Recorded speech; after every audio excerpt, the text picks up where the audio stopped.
مسلمان قربانی کیوں کرتے ہیں؟ اس کی کیا حقیقت ہے؟ مسلمان عید الاضحیٰ پر اللہ کی رضا اور خوشنودی حاصل کرنے کے لیے جانور کی قربانی کرتے ہیں۔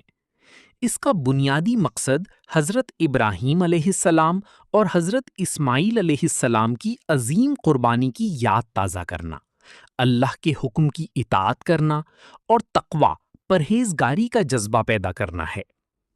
حقیقت اور فلسفہ قربانی۔ اطاعت الہی۔ اللہ تعالیٰ کو نہ تو جانور کا گوشت پہنچتا ہے اور نہ خون، بلکہ وہ انسان کے دل کا تقویٰ اور نیت دیکھتا ہے۔ قربانی اس بات کا عملی ثبوت ہے کہ مسلمان اللہ کے ہر حکم پر اپنی عزیز ترین چیز، مال اور جانور قربان کرنے کے لیے تیار ہے۔ حضرت ابراہیم علیہ السلام کی سنت۔ یہ دراصل حضرت ابراہیم علیہ السلام کی اس عظیم آزمائش کی یادگار ہے جب انہوں نے اللہ کے حکم پر اپنے بیٹے حضرت اسماعیل علیہ السلام کو قربان کرنے کے لیے رضامندی ظاہر کی تھی۔ اللہ نے اس جذبے کو قبول کرتے ہوئے ان کے بیٹے کی جگہ ایک جانور دمبا بھیج دیا تھا۔ ایثار اور ہمدردی۔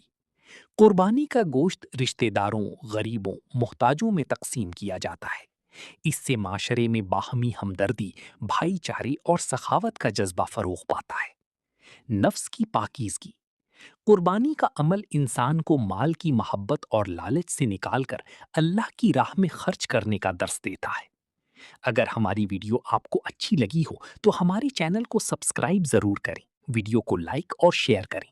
اللہ تعالیٰ آپ سب کو خوش رکھے اور اپنے حفظ و امان میں رکھے۔ آمین۔